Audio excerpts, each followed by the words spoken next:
Des questions. Voilà, donc moi je suis Éric Barbier, directeur adjoint au lycée Blomet et donc responsable des classes préparatoires LSH du lycée Blomet. Bonjour, moi je suis Florence de Castera, directrice des classes préparatoires à Blanche de Castille au Chesnay. Bonjour, Luc Jarry-Lacombe, directeur des classes préparatoires du centre Madeleine d'Agnelou à Rueil-Malmaison. Nous avons une hypocagne AL et une cagne Lyon LSH, et également, mais c'est pas au programme, une prépa ECE. Patrick Piguet, professeur de lettres, comme cette étiquette ne le dit pas, donc dans une hypocagne AL et une autre hypocagne BL, puisque Sainte-Marie, le lycée où j'enseigne, comporte donc deux filières d'hypocagne-cagne, une AL et une BL.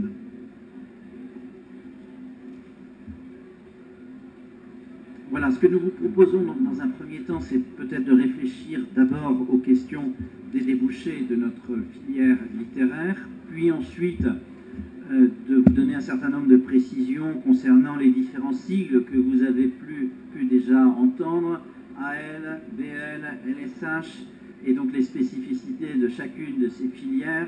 Regardez ensuite le contenu, qu'est-ce que c'est qu'une classe préparatoire littéraire, que fait-on en hypocagne et en cagne, et ensuite vous donner un certain nombre d'indications sur les spécificités de nos établissements, les conditions de travail, et vous donner des indications également concernant votre choix et les 6 choix que vous aurez apportés donc sur APB. Voilà, je commence donc peut-être en évoquant la question des débouchés. Avant d'être technique et de vous donner les listes d'écoles auxquelles nous pouvons accéder après une cagne, il me semble intéressant d'insister sur le fait que la classe préparatoire littéraire, c'est avant tout une formation. Et quelle que soit l'école ou l'université que l'on intègre ensuite, ces 2 années, elles sont marquantes du point de vue des qualités intellectuelles et personnelles qu'elles permettent de développer. Travailler pendant 2 ans en classe préparatoire littéraire, c'est apprendre un certain nombre d'outils, réaliser un certain nombre de travaux qui donnent une vraie formation intellectuelle dans laquelle on apprend les outils du raisonnement, de la réflexion, dans lesquels on acquiert également une culture importante dans les différentes matières enseignées. Et je crois que c'est vraiment, de ce point de vue-là, une formation de base que l'on doit prendre aussi pour elle-même et par, je dirais, pur intérêt déjà pour les matières littéraires enseignées, quelles que soient ensuite les écoles visées. Alors, il ne s'agit pas non plus d'être complètement naïf et de tenir un discours dans lequel il y aurait une gratuité totale. Bien sûr, cette formation, elle débouche très concrètement sur un concours, classe préparatoire. Ça veut bien dire que ces 2 années ne sont pas une fin en elles-mêmes, elles préparent un concours. Ce concours, depuis 2 ans, il s'appelle la Banque d'épreuves littéraires. Vous entendrez souvent le sigle de BEL, la BEL. La Banque d'épreuves littéraires, c'est donc un certain nombre d'écoles et de formations qui se sont regroupées autour des ENS, des 3 ENS, les écoles normales supérieures, les écoles normales supérieures de la rue d'Ulm, de Lyon, qui s'appelle l'école normale supérieure Lettres, Sciences Humaines et de Cachan. Donc ces écoles, ces formations, qui sont environ 50, se sont regroupées autour du concours de l'ENS et recrutent donc sur la base du concours de l'ENS, ce qui donne désormais un certain confort à nos cagneux qui auparavant devaient multiplier le nombre des concours. Désormais, la tâche leur est nettement simplifiée puisqu'ils préparent un seul et même concours. Alors, quelles sont ces écoles qui font désormais partie de cette banque d'épreuves? Eh bien, il s'agit évidemment, donc, comme je l'ai dit, des 3 écoles normales supérieures, mais aussi des écoles de commerce et de management. Elles sont 36, alors le chiffre est en train de varier puisqu'un certain nombre sont en train de fusionner. Donc les écoles de commerce, mais aussi le CELSA. Le CELSA, c'est une école qui appartient à l'Université de Paris 4, qui forme Il y a 4 filières essentielles, ressources humaines, communication, marketing, et puis pour ceux qui sont en L3, la possibilité de présenter la filière journalisme. Les écoles de traduction et d'interprétariat, l'ISIT et l'ESIT, et vous savez que pour ceux qui sont très bons en langue, eh bien, nous manquons aujourd'hui de traducteurs et surtout d'interprètes de conférences. Donc il y a des débouchés dans ce type de filière. Une école qui s'intitule l'ISMAP, Institut supérieur de management public et politique.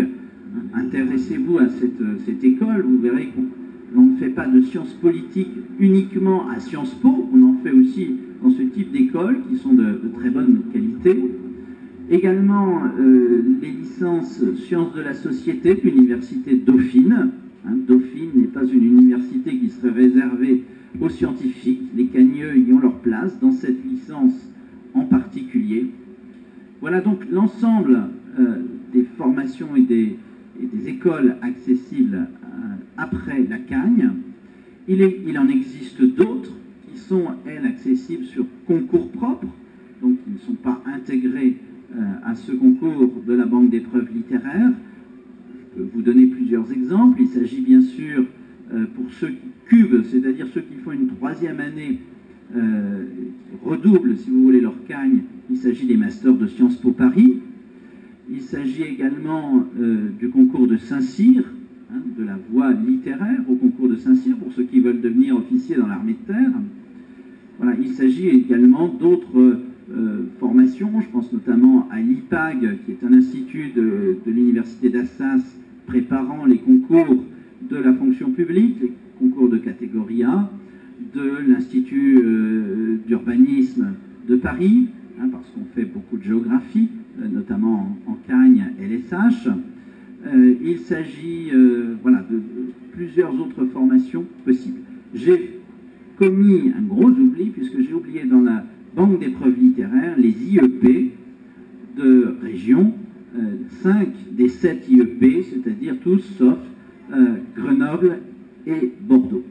Donc vous voyez un panel de débouchés possibles extrêmement vaste, qui ne cesse de se multiplier.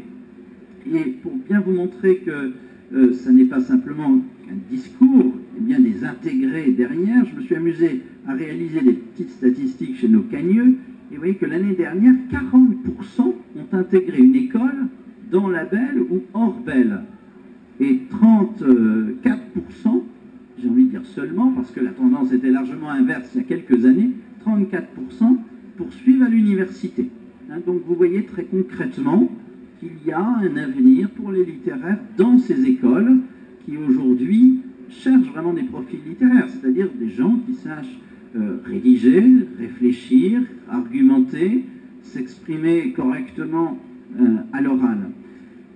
Autre chiffre, pour bien incarner ce que je suis en train de vous dire, Audencia, donc, qui est habituellement, on va dire, la 6e des écoles de commerce, en 2011 intégrait 13 littéraires, en 2012 on a intégré 33. Et dans l'ensemble des écoles de commerce, nous avons à peu près 10% de littéraires. Donc vous voyez que c'est une réalité, il y a de la place pour les littéraires. Alors, tous ceux qui suivent nos formations ont également la possibilité de valider leur année de licence à l'université. S'ils n'accèdent pas à l'une de ces écoles, ou s'ils ne le souhaitent pas d'ailleurs, parce qu'ils ont une vraie vocation du côté de l'université, ils ont la possibilité, en fin d'hypocagne, de valider leur L1, en fin de cagne, de valider la L2, et lorsqu'ils cubent, de valider, selon des modalités un peu plus spécifiques, de valider leur L3. Donc, à aucun moment, ils n'ont à revenir en arrière, sauf, je prends les devants d'éventuelles questions, lorsqu'il s'agit de se reconvertir, évidemment, du côté du droit, pour lequel il n'y a pas d'équivalence, parfois quelques petits morceaux d'équivalence, puisqu'évidemment, on ne fait pas de droit en prépa littéraire. Donc voilà, pour tous ceux qui font une hypocagne et une cagne, vous le voyez, des débouchés possibles, soit dans les écoles mentionnées, soit dans les universités avec lesquelles nous sommes en convention, donc en histoire, en lettres, en géographie, et dans les facs de langue, ou encore histoire de l'art, ou lettres théâtre, pour ceux qui ont choisi des options spécifiques. Voilà, je crois qu'on peut remercier M. Barbier pour ce tour d'horizon très complet des débouchés. Et je voudrais tout de suite les mettre en perspective pour vous dire que, à mon sens, et selon, je pense, l'expérience qu'on partage tous ici autour de cette table, on choisit les études littéraires comme 2 à 3 ans de formation initiale solide et pour des matières qui vous passionnent et qui offrent tous ces débouchés. C'est-à-dire qu'on ne commence pas le raisonnement en se disant pour faire telle école précisément, sauf peut-être l'ENS, il faut que je fasse une hypocagne, une cagne. On commence un raisonnement en se posant la question, est-ce que moi, personnellement, j'ai un goût profond, affirmé pour les humanités, pour l'histoire, pour la géographie, pour les lettres, pour la philosophie, pour les langues vivantes? Et si oui, j'ai ce goût profond, affirmé, si mes professeurs me disent oui, tu as un vrai potentiel littéraire, alors on peut se poser la question de cette formation initiale de grande qualité, reconnue par tous, et qui a l'immense avantage d'offrir tous ces débouchés, tous les débouchés que vient de vous présenter M. Barbier. Donc si vous commencez à vous dire peut-être pourquoi pas me consacrer dans les 2 ou 3 ans à venir à l'étude des humanités dans le cadre d'une classe préparatoire avec un projet humain qu'on détaillera tout à l'heure et un accompagnement personnel, des petits groupes de travail, etc., vous allez être obligé de vous plonger dans toutes ces distinctions de filières qui sont très vite assez techniques, un peu barbares, et voilà, il ne faut pas être découragé. Donc ça commence par AL ou BL. Le A ou le B ne veut rien dire, si ce n'est que ce sont 2 filières différentes. Donc M. Piguet vous présentera la filière BL qui est proposée à Sainte-Marie-de-Neuilly, et je vais essayer de vous faire un panel général, une vue d'ensemble générale sur la filière AL en étant le moins technique possible. Donc filière AL proposée dans nos 3 établissements. Filière AL, on vous propose une hypocagne généraliste en ce début de filière AL, dans laquelle vous étudiez plusieurs matières. Je ne vais surtout pas détailler toutes les matières tout de suite, puisque Madame de Castéras propose de le faire juste après moi. Ce que je vais faire, c'est mettre en perspective. Dans une filière AL, vous préparez un concours qui est le concours d'une des ENS. Donc, en 2e année, vous choisirez soit une cagne Ulm, donc une cagne qui prépare à l'ENS de la rue d'Ulm, ou bien vous irez en cagne Lyon, dite LSH, et vous préparez l'ENS de Lyon. L'année d'hypocagne est indifférenciée et permet de prétendre à l'accès à l'une des 2 cagnes. Donc, ce qui veut dire que tout le cursus d'études est pensé pour préparer les écrits et les oraux de ces 2 écoles normales supérieures. Alors, on peut donner quelques éléments de différenciation entre ces deux voies AL, donc AL Ulm ou AL Lyon. Je parlerai par exemple, les langues anciennes. Lorsque vous préparez l'école normale de la rue d'Ulm par la voie AL, vous avez au concours une épreuve de latin ou de grec d'un haut niveau en langue. Lorsque vous préparez l'école normale de Lyon par la voie langue sciences humaines, sauf cas particulier, vous n'avez pas d'épreuve de langue ancienne, bien que ce soit possible. Mes collègues en témoigneront, mais ce n'est pas une obligation et ce n'est pas du tout ce qui colore le concours. On peut dire que ce qui colore le concours, c'est peut-être un poids de la géographie plus important pour tous.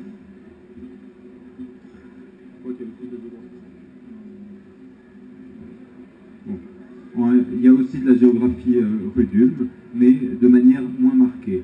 Ensuite, la différence très précise, ce sont les spécialités qui sont proposées dans la Cagne Lyon LSH. La Cagne Lyon LSH est déjà une année colorée par le choix d'une spécialité. Donc au Centre Madeleine Danielou, par exemple, nous proposons la spécialité philosophie, la spécialité anglais, la spécialité lettres modernes et la spécialité histoire-géographie. Ce choix de spécialité correspond à 6 à 8 heures de cours, correspond à la matière dans laquelle vous intégrez l'école normale supérieure et une spécialisation reconnue et recherchée pour les poursuites d'études en master et en L3. J'ajouterai par exemple la spécialité histoire-géographie, traditionnellement réputée à Danielou, offre des poursuites d'études qu'on imagine peu pour des littéraires. On a tous les ans des étudiants qui poursuivent leurs études en master d'urbanisme, en master d'aménagement du territoire, voilà, dans des masters spécialisés de Sciences Po pour les élèves de CUP, spécialisés dans la gouvernance des territoires, dans des problématiques des grandes métropoles mondiales. Donc il y a véritablement un intérêt et un regard tourné vers le monde contemporain. On est loin des filières poussiéreuses qu'on peut peut-être avoir en tête quand on pense aux filières littéraires. J'ajouterai que autour de cette table, en filière AL, vous avez comme spécialité en spécialité LSH, vous avez également... Oui, à Blanche de Castille, on va retrouver donc l'anglais, alors nous n'avons pas la philosophie, l'anglais, l'histoire-géographie, qu'est-ce que nous avons encore, voilà que j'ai un trou, en tout cas il y a l'histoire des arts, voilà, et il y a une quatrième qui va me revenir, et comme Blomet, je crois que vous avez aussi l'histoire des arts. Voilà, histoire des arts, théâtre, histoire-géographie, anglais, lettres modernes. Il y a aussi des lettres modernes aussi à Blanche de Castille, et bon, lettres classiques qui est peu demandé, mais qui est possible. Voilà. Et le concours de la rue d'Ulm a cette tradition d'être plus généraliste, avec des coefficients répartis de manière égale sur toutes les matières, et une entrée à l'école normale supérieure de la rue d'Ulm qui n'est pas ciblée sur une matière. Vous choisissez votre matière plus tard au cours de vos études. Ceci dit, il y a quand même des options avec un coefficient légèrement supérieur, puisque les élèves qui font option allemand-anglais passent en fait 2 épreuves dans cette matière. Et à Sainte-Marie, nous avons donc aussi l'option géographie, lettres classiques et lettres modernes. Alors, je vais continuer sur l'ABL, parce qu'effectivement, on dit que l'ABL est une hypocagne, c'est tout à fait juste, et donc on la conçoit dans une optique littéraire. Mais c'est vrai que cette particularité de l'ABL est qu'elle comporte autant de maths, d'économie, que de français, que de philosophie, que de langue. Et qu'au fond, toutes les matières sont représentées exactement avec le même coefficient au concours et avec un horaire tout à fait similaire donc pendant l'année. Et donc, pour faire une BL, il est important d'avoir un niveau en maths déjà très solide et surtout d'avoir un sens de l'interdisciplinarité. Il faut donc un bulletin extrêmement équilibré en termes scolaires, je dirais, mais également donc avoir le souci de continuer des études littéraires tout en ayant la volonté d'obtenir un bon niveau en mathématiques et en économie. Et je précise que ça concerne aussi bien les filières S que ES. Il est évidemment recommandé d'avoir fait une spécialité maths quand on veut faire l'ABL, quand on vient de ES. Les S, évidemment, ça va de soi qu'ils ont eu déjà de nombreux cours en maths. Donc la spécificité de l'ABL, il faut aussi la regarder dans les débouchés. Quand on prépare Ulm en BL, on peut intégrer des écoles de statistiques. Alors, des écoles de statistiques, ça paraît extrêmement rébarbatif. En fait, il faut bien voir que quand on parle d'études de statistiques, ça veut dire aussi études des sociétés. Faire des statistiques, ça demande aussi de connaître très bien l'objet sur lequel on fait des statistiques. J'avais vu des élèves de BL qui étaient au bureau international du travail à Genève. Ils partaient en mission tous les 15 jours pour faire coïncider les chiffres et la réalité. Donc c'est un travail intellectuel tout à fait passionnant. Comme débouché spécifique de l'ABL, nous pouvons également trouver donc de la recherche en économie, et qui et notamment aussi des postes dans la banque. Hein. Je connais plusieurs étudiants de BL qui ont trouvé des débouchés dans la banque après une BL, puisque ce profil équilibré attire beaucoup donc, de personnes très actives dans l'économie. Peut-être que je vais passer la parole à mon collègue.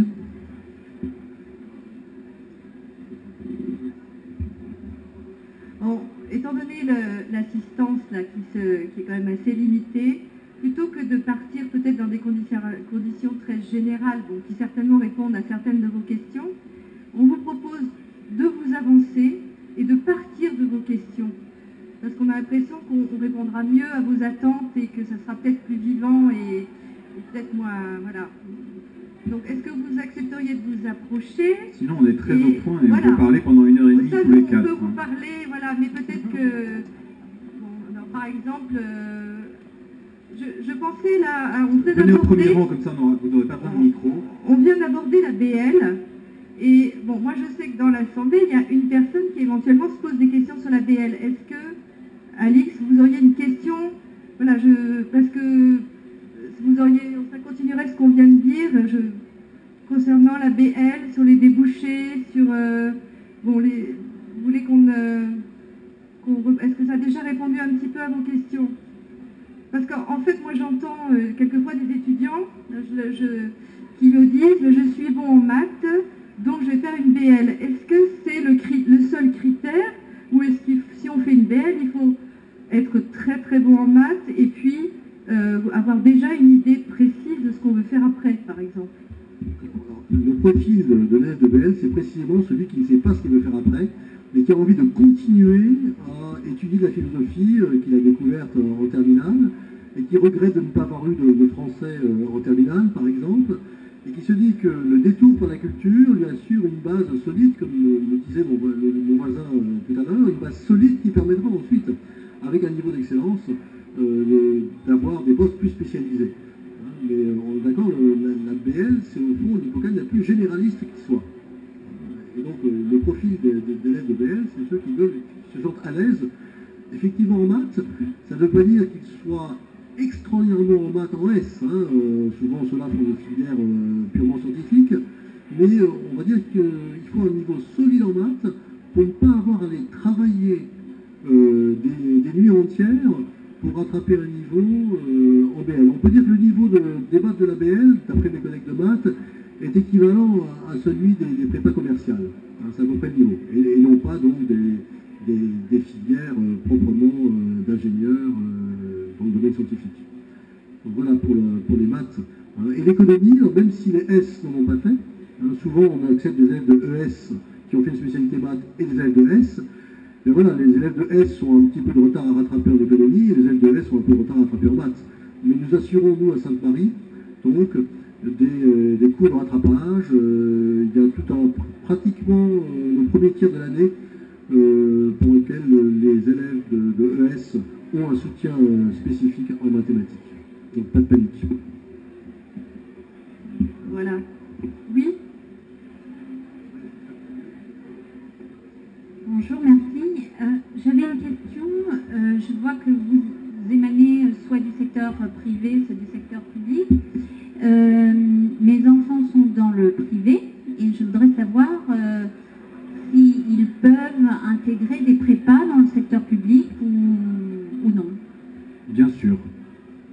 Oui. Vous pouvez candidater en prépa dans des établissements publics et dans des établissements privés sous contrat, bien évidemment. Parce que j'ai entendu dire que parfois, dans les établissements publics, c'était plutôt les personnes qui émanaient des lycées publics qui avaient la préférence. Non, pas du tout.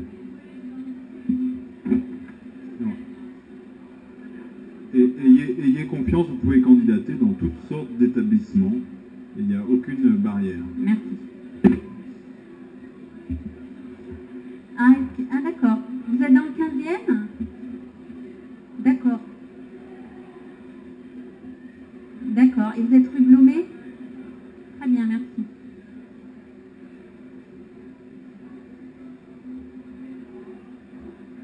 Bonjour, merci. En fait, j'avais une question par rapport au... Vous disiez qu'il y avait des spécialités arrive en Cagne, est-ce que ces spécialités débouchent sur des concours spécifiques? Par exemple, celui qui a fait philosophie ou histoire-géographie dans sa Cagne LSH, il va avoir des épreuves spécifiques au concours? Une épreuve spécifique? Voilà, oui. En fait, il y a un tronc commun et puis l'épreuve de spécialité, donc pour chacun est différente selon qu'il est en option histoire-géographie. À ce moment-là, il y a une épreuve d'histoire, une épreuve de géographie qui est coefficient 2, comme l'épreuve de lettres. Toutes les autres matières de tronc commun étant coefficient 1. Voilà. Et par contre, le concours de la Cagne Ulm et celui de la Cagne LSH sont différents ou ils sont également communs? Il y a, pour l'écrit, 5 écrits sur 6 sont communs, si je ne me trompe pas. Voilà, donc ce qui diffère essentiellement, c'est la spécialité de Cagne, qui a un écrit spécifique pour Lyon et qui est remplacé à Ulm par une option. Voilà. Et par contre, la préparation de l'oral diffère totalement, puisque l'oral à Lyon est essentiellement centré sur l'option, avec bien sûr un oral dans votre spécialité de Cagne, et également un oral en littérature, et puis un oral en sciences humaines et un oral de langue, avec un poids marqué de l'option, tandis qu'à Ulm, je crois que vous repassez toutes les matières à l'oral. Avec quand même le choix de coefficienter une des matières de façon supérieure. Vous voyez que c'est à la marge, au fond, que ça se modifie.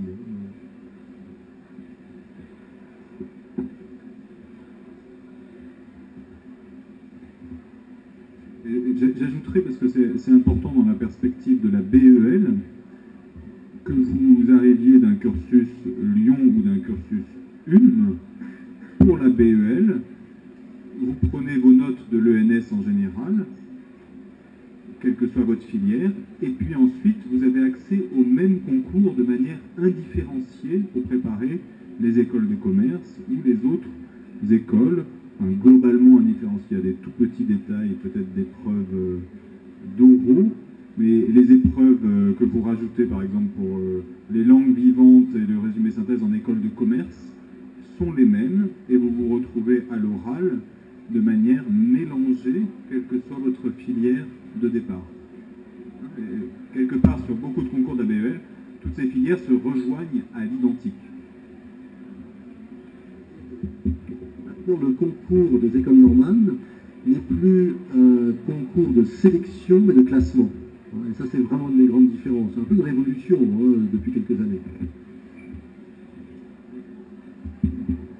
Oui, merci. Vous parliez de la préparation au concours de l'école normale, Normale Sup.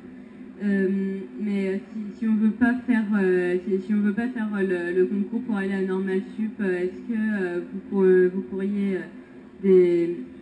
définir les avantages que ça aurait de faire Hippocagne et Cagne si on ne prépare pas Normale Sup?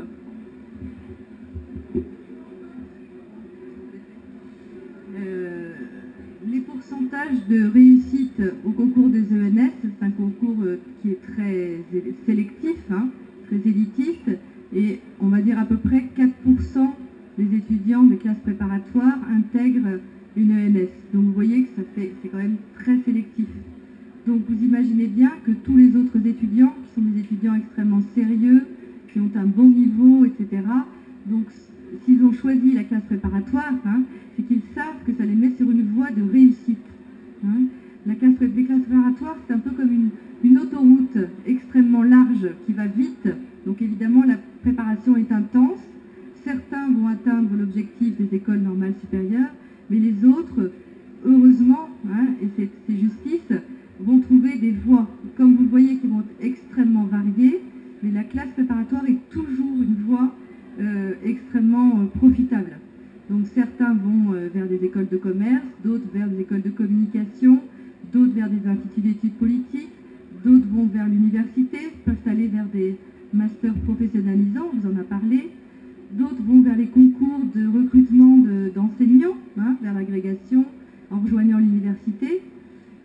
Donc bien sûr que c'est très intéressant de faire une classe préparatoire littéraire. Je dirais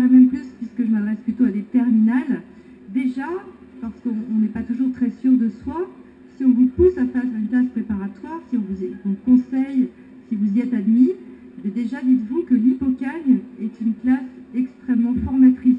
Hein, et que eh bien, même si vous ne poursuivez pas ou si vous n'êtes pas admis en Cagne, parce que déjà là aussi bon, tout le monde n'est pas admis en Cagne, eh bien vous allez avoir une année que vous ne regretterez pas, une année extrêmement ouverte par la pluridisciplinarité, très formatrice par bien, les méthodes qui vous sont données, les lectures que l'on vous fait faire, les liens qu'on vous apprend à faire entre les différentes disciplines, hein, les échos que vous retrouvez entre la littérature, l'histoire des arts, la culture antique, l'histoire, la géographie, la philosophie, tout ça, ça n'a pas de prix. Hein, et je pense à une étudiante qui n'est pas passée en Cagne. On avait beaucoup parlé, elle s'est battue, mais elle n'a pas atteint le niveau. Elle est maintenant à l'université. Elle m'a dit, je tire profit cette année de ce que j'ai fait en hypocagne. Même chose pour des cagnes ou des cubes qui vont se retrouver en master et qui sont accueillis à l'université voilà, avec le tapis rouge, parce qu'on sait qu'ils ont de véritables atouts pour poursuivre de belles études. Hein, les littéraires sont souvent des étudiants qui sont profonds, qui ont une vie intérieure et qui ont besoin de mûrir un parcours.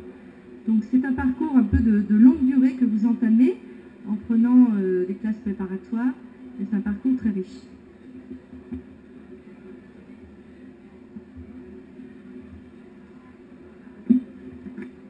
Je me demandais, vous dites qu'il y a beaucoup de gens qui sont éliminés entre l'hypocagne et la cagne. C'est quel taux à peu près dans vos différents établissements peut-être? Moi je peux dire pour nous, nous sommes des littéraires, donc il n'y a pas de taux.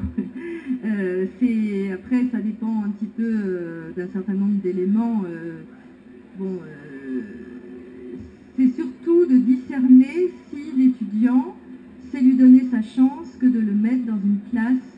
Est-ce qu'il a, en général ils le sentent d'eux-mêmes, hein, est-ce qu'il a les capacités, le ressort d'être dans des classes qui sont, il ne faut pas se cacher, des classes exigeantes en termes de capacité de travail, d'équilibre aussi, parce qu'il faut tenir le coup, hein, même s'il y a tout un accompagnement, que les choses se font progressivement, eh bien ce sont des années intenses. Donc voilà, on ne va pas parler de pourcentage, mais effectivement, selon les années, il peut y avoir quelques étudiants qui arrêtent en hypocagne.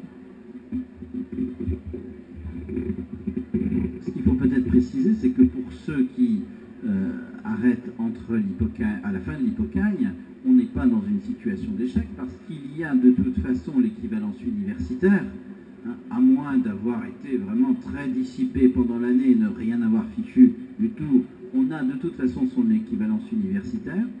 Pour un certain nombre également, la possibilité, et c'est un vrai choix pour quelques-uns, la possibilité de présenter les IEP à Bac+1.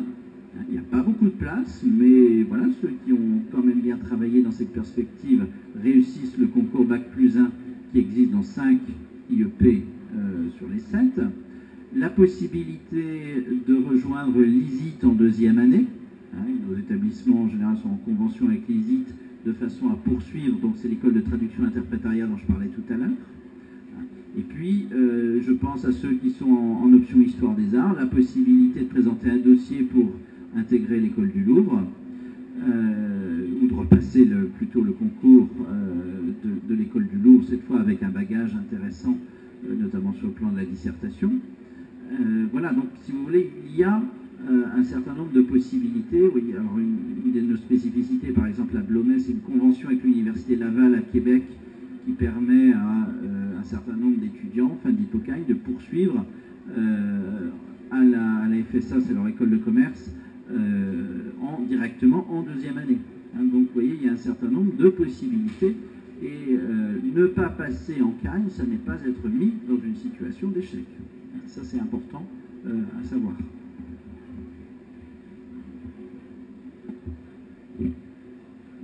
Bonjour. Vous dites que il y a peu de personnes, non, il y a beaucoup d'élèves qui abandonnent après l'hypocagne. Est-ce que le passage entre l'hypocagne et la cagne est équivalent au lycée par rapport à l'hypocagne, pardon? Non, c'est assez différent. En fin d'hypocagne, l'ensemble de vos professeurs se pose vraiment la question, est-ce que la cagne va être profitable à la formation de l'étudiant est profitable à tout point de vue. Parce que je crois qu'on est dans des établissements dans lesquels on a un certain regard sur l'éducation et un certain regard sur ce qu'est une formation de 2 ou 3 ans profitable sur le plan humain, sur le plan académique et sur le plan spirituel. Et donc il y a une question et une seule, c'est est-ce que l'année de Cagne sera profitable à l'élève lorsqu'on est au dernier conseil de l'Hippocagne. Alors préalablement, en général, le directeur des études et puis l'ensemble des professeurs ont beaucoup discuté avec l'étudiant. C'est pour ça qu'on ne parle jamais d'échec en fin d'Hippocagne et on parle très souvent de réorientation concertée et réussie. On voit des étudiants qui sont passés en Hippocagne qui viennent lors des journées des anciens et qui témoignent comme anciens à part entière de nos établissements et qui ont acquis en Hippocagne une base qui leur a permis de réussir par la suite. Et puis, quand on se pose cette question, est-ce que l'année de Cagne va être profitable à l'étudiant? C'est-à-dire qu'on sait, parce qu'on les suit tous les ans, on suit nos cagneux très précisément tout au long de l'année, on sait ce qu'est une année de Cagne en termes d'effort et de rapidité et d'intensité de travail. Et on sait que si on n'est pas au niveau, c'est tout simplement une année qui n'est pas profitable, qui n'est pas constructive, qui peut être même destructrice sur un plan personnel. Hein, parce qu'il faut réaliser que l'année de Cagne, c'est 2 trimestres. Hein. Quand on est au mois de mars, on est à la veille des concours. Voilà, les cagneux cette année n'ont plus que 5 ou 6 semaines de cours avant leur révision et leur concours. Donc autant l'année d'Hippocagne est une année longue de formation qui s'étire du 1er septembre au 20 juin, autant l'année de Cagne est une année dans laquelle il y a des programmes de concours qui changent tous les ans, est une année très très courte avec de gros programmes. Et donc c'est pas forcément une année qui convient à tous. Donc on est plutôt dans l'ordre du discernement plutôt que dans l'ordre d'une sélection numérique. Si vous voulez absolument des pourcentages, c'est vrai que chez nous, c'est entre 10 et 15% selon les années. Vous voyez qu'il s'agit de 3-4 élèves. Alors, quelquefois, il y a des orientations volontaires, hein, donc des projets qui sont construits tout au long de l'année.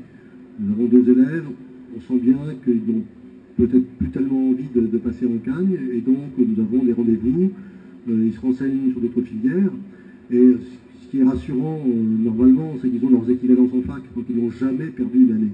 Ça, c'est très important. On estime que le travail qu'ils fournissent est de grande qualité, même s'il n'aboutit pas toujours à de bons résultats, notamment en dissertation. Tout le monde n'est pas fait pour le type de réflexion qu'on demande pour la dissertation, par exemple. C'est vrai que ce sont des années à dissertation, en histoire, en géographie, et bien sûr en philo, en français, et quelquefois même certaines épreuves de langue sont très littéraires. Donc on ne peut pas dire à l'avance que l'élève sera forcément fait pour ce type d'exercice. En revanche, le travail qu'il aura accumulé lui permettra de se présenter dans d'autres filières à Bac plus 1, donc il commencera à Bac plus 2, avec l'assurance qu'il sera bien reçu. Et je peux vous dire que quelques lettres de recommandation que j'ai pu écrire aux élèves qui arrêtaient donc à la fin de l'Hippocagne ce type de filière n'ont jamais été des échecs, je peux vous dire. Alors, je peux témoigner de réorientation extrêmement réussie, plutôt de poursuite d'études vers toutes les matières littéraires à la Sorbonne, mais également vers McGill l'année dernière, et puis presque tous les ans de poursuite d'études qui n'ont rien d'automatique, mais en réalité qui sont réussies en 2e année de droit, avec des inscriptions sous condition de revalider certaines matières de la première année, mais quand même en 2e année de droit à Assas.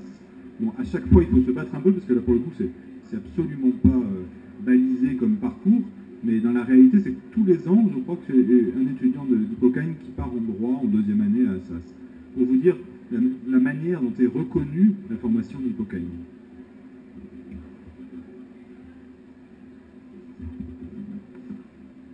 Bonjour.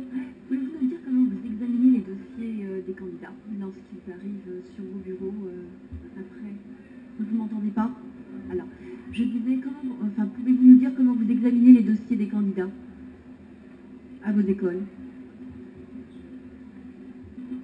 Alors, eh bien, donc nous regardons les dossiers, d'abord nous regardons uniquement, sauf la BL évidemment, mais pour les AL, nous regardons que les matières littéraires. Voilà. Nous regardons les notes, les résultats, bien sûr,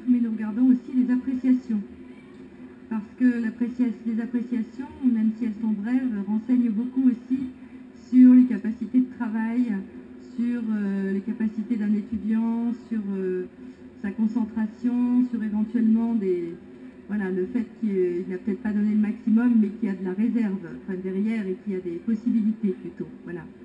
Donc évidemment, nous regardons aussi les notes du bac français.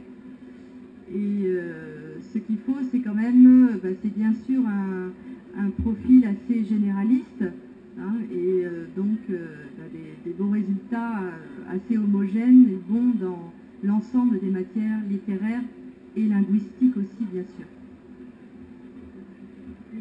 Je pense que l'ensemble des élèves qui candidatent dans vos écoles ont un niveau excellent ou élevé. Qu'est-ce qui fait la différence entre deux dossiers avec un niveau élevé? Est-ce que, donc je sais qu'il y a une lettre de motivation à présenter. Quels sont vous parliez de qualité humaine et de qualité spirituelle, je crois.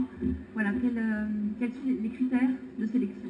Alors, en effet, dans tous nos établissements, nous demandons une lettre de motivation, qu'on appelle aussi lettre de présentation, dans laquelle il s'agit, et de ce point de vue-là, je conseille vraiment aux parents de ne pas faire le travail pour leurs enfants, parce que d'une part, on lit des copies toute l'année, donc on sait très bien quel est le style d'un élève de 17 ans, et on repère tout de suite quelles sont les lettres faites par les parents.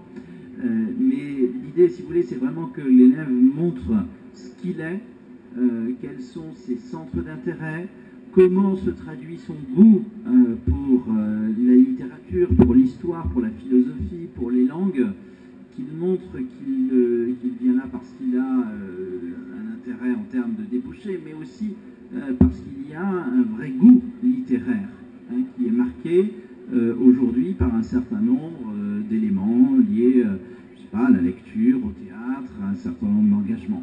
Qu'il montre également comment il travaille avec les autres. Ça, je crois que c'est vraiment quelque chose d'important. Dans tous nos établissements, on développe ce qu'on appelle des internats externés, c'est-à-dire la possibilité pour les étudiants de travailler dans l'établissement jusqu'à très tard le soir, voire le week-end, parce que le travail d'équipe est fondamental. On pourrait multiplier les métaphores de sport collectif pour parler de la préparation du concours. Et donc c'est important d'avoir déjà cette petite habitude de travailler avec les autres. Ce qu'on demande, surtout en Cagne, je dirais que c'est trop difficile pour être assumé seul.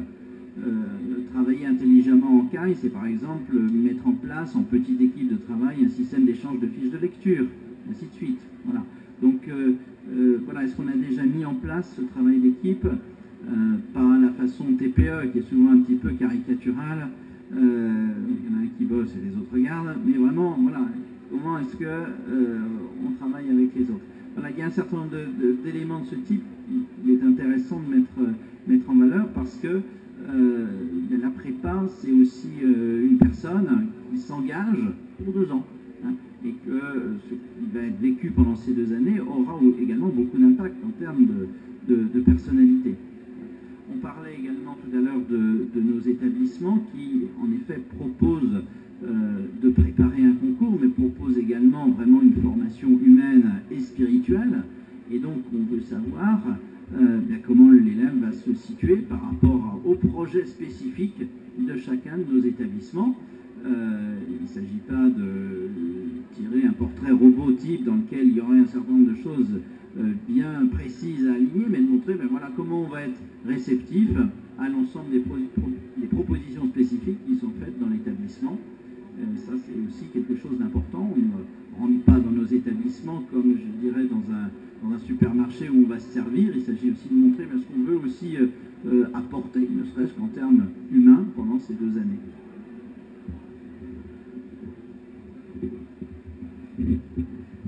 Puisqu'on parle de la lettre de motivation, je crois qu'il est important aussi de lire, je me mets vraiment à la place de tous mes collègues qui déchiffrent ces lettres, de lire non seulement une motivation pour la filière, mais un minimum de connaissances de l'établissement. Je pense que chacun de nos établissements a des caractéristiques. Je me souviens toujours d'une lettre qui commençait « Vu l'excellence de vos installations sportives », et à l'époque, il n'y avait vraiment aucune installation sportive à Sainte-Marie. Depuis, on a fait des progrès. Mais là, si vous voulez, c'est tiré des victoires. C'est-à-dire que la personne, au fond, a fait je ne sais pas combien de choix et a mis Sainte-Marie comme bout de secours. Alors, ça ne nous touche pas vraiment. En revanche, si on est venu aux portes ouvertes, si on a vu des caractéristiques d'établissement, et chacun des 4 établissements qui sont représentés ici en ont des caractéristiques, alors là, ça nous intéresse bien. Vous voyez, un des critères qu'on met sur notre fiche de sélection, qui résume un petit peu les qualités, les défauts de la candidature, c'est connaît ou ne connaît pas. Donc, Sainte-Marie. Ça ne veut pas dire que connaître Sainte-Marie, ça donne un passeport, mais ça veut dire au moins que la candidature est sérieuse, qu'on ne choisit pas cet établissement un peu au hasard, et qu'on espère vraiment y entrer pour des raisons précises.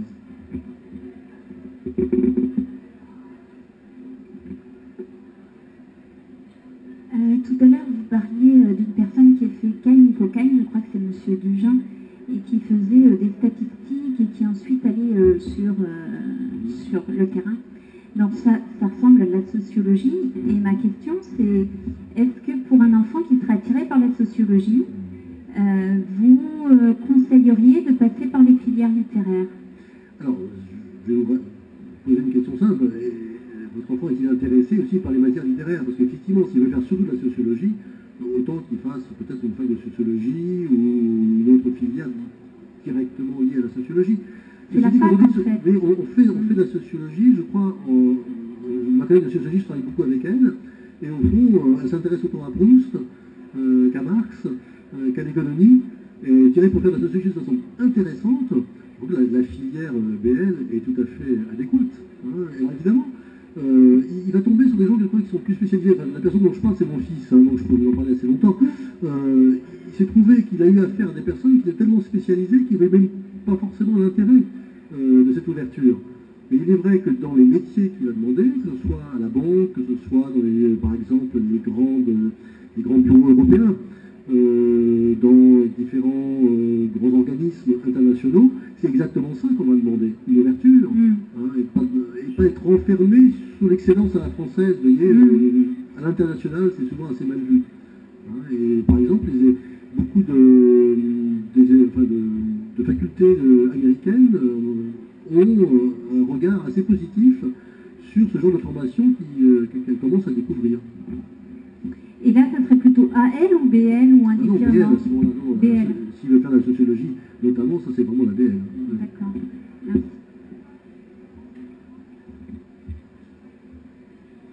Excusez-moi, je use du micro, mais tout à l'heure, vous avez dit qu'on pouvait intégrer les Sciences Po province 5 sur 7 à la suite du concours BEL.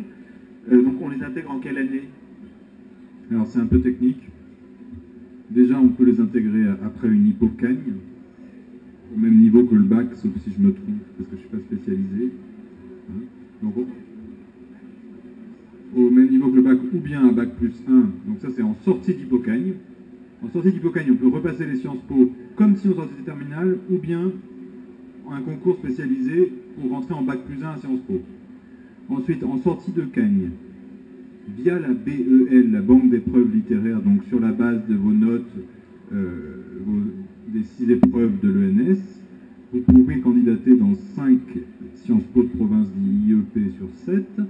Et là, c'est un tout petit peu technique, c'est une pré-entrée en master. C'est-à-dire qu'au niveau Cagne, soit au bout de 2 ans, soit en sortie d'incubage au bout de 3 ans, vous êtes préadmis en master, c'est-à-dire que si vous n'avez pas encore validé de L3, on vous laisse 1 an pour valider une L3, et lors du jury, lors de votre oral, le jour où vous allez être admis dans un IEP, vous vous mettez d'accord avec le directeur des études de l'IEP sur la teneur de cette licence 3, et souvent c'est une licence 3 dans une matière, une de vos humanités et à l'étranger. Donc c'est une préadmission, c'est-à-dire que vous êtes au bout de 2 ans, à la fin d'une L2, on vous dit, on vous prend en M1 dans 1 an, sous réserve que vous ayez validé une L3. Et cette L3 se fera indépendamment de cette IEP. Tout à fait, vous allez vous inscrire en L3 de philosophie à Dublin, et vous revenez pour faire votre master à, je ne sais pas quel IEP, je ne sais pas les 2 IEP qui ne sont pas dans la BEL. Grenoble et Bordeaux ne sont pas dans cette procédure. Et puis, la réalité de nos cagneux, ce sont ces cagneux cubes, donc il y a une vraie tradition dans les cagnes de cuber, c'est-à-dire de faire de refaire sa cagne, ou plutôt de faire une 3e année d'études dans le cadre de sa cagne, qui est extrêmement valorisée dans la poursuite d'études, parce qu'elle offre l'entrée directe dans tous les masters, et les Cagnes-Cubes sont des étudiants très recherchés. Et là, les Cagnes-Cubes candidatent directement au master de Sciences Po Paris, avec des vraies réussites tous les ans. À Danielou, c'est 2, 3, 4 par an, chez mes collègues également. Et voilà, donc cette 3e année d'études qui valide une L3 à la Sorbonne, souvent dans 2 matières, permet l'entrée directe en master et aussi dans des masters à l'international. On a tous les ans un ou deux étudiants qui rentrent à la LSI à Londres, donc une des meilleures business schools du monde, en sortie de Cagne. En sortie de 2e Cagne. En sortie de 2e Cagne. Et en ayant fait en parallèle un L3 à l'université de Dijon. Non. Non, on la valide. Alors, il faut bien réaliser que chaque année passée en prépa, on valide une année d'études à la Sorbonne, et même plus, puisque le concours de l'ENS offre une récompense à ceux qui ont un très bon niveau, et cette récompense s'appelle la sous-admissibilité, qui correspond à peu près aux 30% des étudiants les mieux classés lors du concours. Et cette sous-admissibilité, c'est une récompense sous la forme de CTS, de crédit universitaire. Et donc, dès que vous êtes sous-admissible, on vous offre 120 crédits universitaires. Et je sais que pour nous, je crois que c'est pareil pour mes collègues, la Sorbonne donc donne une nouvelle équivalence, donc une L2, c'est-à-dire qu'un cagneux qui a bien travaillé, et c'est le cas d'une trentaine de cagneux sur 40 à Danielou qui sont sous-admissibles, se retrouve au bout de 2 ans de cagne avec 2 L2 à la Sorbonne. Une L2 quelque part qui découle naturellement des études à Danielou, qui est l'accord de bi-inscription entre Danielou et la Sorbonne, et une L2 parce qu'ils ont fait un beau concours et que l'ENS leur délivre ce grade de sous-admissibilité.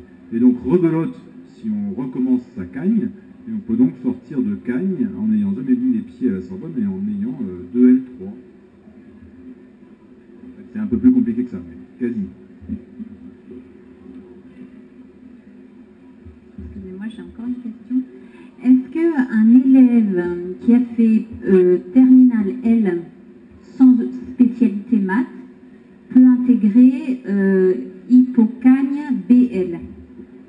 Non, hélas non. C'est arrivé une seule fois qu'une élève, je parle là, en 5 ans d'enseignement Hippocagne BL, qui avait un certain niveau en maths en sortant de L. Mais c'est vraiment l'exception qui confirme la règle. Et c'est vraiment trop risqué.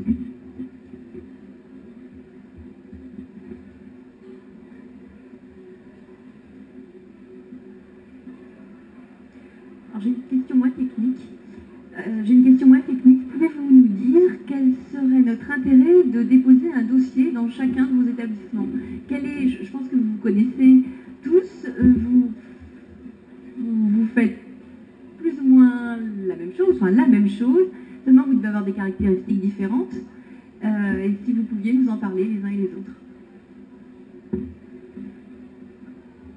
Moi, je pense que la meilleure, nous pensons d'ailleurs, parce que c'est le conseil que nous donnons, c'est d'aller aux portes ouvertes. Parce que je pense qu'effectivement, vous savez qu'on offre les mêmes, beaucoup de choses qui sont identiques. Après, c'est peut-être sentir, je pense que le fait d'aller aux portes ouvertes vous fait rencontrer une équipe de professeurs, des locaux, il y a toute une alchimie, des anciens, des étudiants actuels, et peut peut-être être un bon critère pour vous de discernement. Je pense qu'il y a aussi le fait d'interroger des anciens élèves, si vous en connaissez, de voir nos sites, parce que je pense que les sites reflètent aussi une certaine image, et puis ils peuvent vous renseigner sur des petites spécificités, telle ou telle spécificité qui va se trouver dans tel ou tel enseignement, et vous donner aussi un peu une idée de l'esprit. Voilà, c'est un peu un choix, à mon avis, après qui est plus de l'ordre, une fois qu'on a dépassé des critères objectifs de telle ou telle option, formation, débouché, voilà, vous avez aussi les classements, la manière dont vous vous situez aussi par rapport au classement, tout cet ensemble qui peut-être peut vous donner, mais je pense que les portes ouvertes sont un bon moyen de répondre à vos questions. Voilà, une classe préparatoire, c'est un lieu dans lequel on va s'investir de façon très intensive pendant 2 ans. Et donc il faut vraiment chercher pendant ces portes ouvertes quel est le lieu dans lequel, c'est la question que chaque élève doit avoir en tête, quel est le lieu, est-ce que ce lieu-là répond vraiment à un lieu dans lequel j'ai envie de me donner à fond, avec tout ce qui est proposé, évidemment les cours, mais aussi tous les éléments périphériques qui peuvent être proposés. On évoquait tout à l'heure l'internat externé qui est présent dans nos 4 établissements. Voilà, ça fait partie des choses qui facilitent le travail d'équipe, qui facilitent aussi une ambiance. Donc tous ces éléments qui auront plus ou moins d'importance selon l'élève et selon sa façon de travailler, qu'il commence déjà à bien appréhender lorsqu'il est en terminale. Et il s'agit vraiment d'aller les vérifier et de regarder, ben voilà, est-ce que tout ça va être favorable au fait que je me donne à fond pendant ces 2 ou 3 ans à venir. Donc vraiment l'invitation, c'est d'aller dans les journées portes ouvertes et puis d'essayer de sentir, de mesurer tout ce qui est proposé par la classe préparatoire. Et je pense que lorsque vous aurez fait 4 ou 5 établissements, vous verrez d'une façon assez nette un certain nombre de différences. Alors, c'est vrai que j'avais pensé bien évidemment aux portes ouvertes. Souvent, elles sont sur une période très très serrée. Et souvent, demain, il y en a 3 en même temps, parmi celles que nous avons sélectionnées. Est-ce qu'il est dans ce cas possible, si on ne peut pas assister à l'ensemble des portes ouvertes, pour pouvoir sélectionner, est-ce qu'il est possible de vous rencontrer? Est-ce qu'une personne est dédiée pour recevoir l'enfant, les parents? Donc je crois que je suis le seul à cette table à ne pas proposer de rendez-vous pour une raison très pratique, c'est que notre prépa ECE est bien cotée et que je ne pourrais pas honorer l'ensemble des demandes de rendez-vous. Ceci étant, parce que c'est BL là. En BL. Oui. Ah ben en BL, vous serez reçu par ma collègue directrice des classes préparatoires de Neuilly, mademoiselle Sabine Algrin, qui propose évidemment des rendez-vous aux candidats de BL. J'avais cru que vous faisiez... Donc, Danielou ne présente pas BL, c'est ça? Non, mais Danielou et Sainte-Marie sont extrêmement liés, puisque ce sont des centres Madeleine Danielou tous les deux. Et donc, la cagne BL est à Neuilly, à Sainte-Marie. Très bien, d'accord.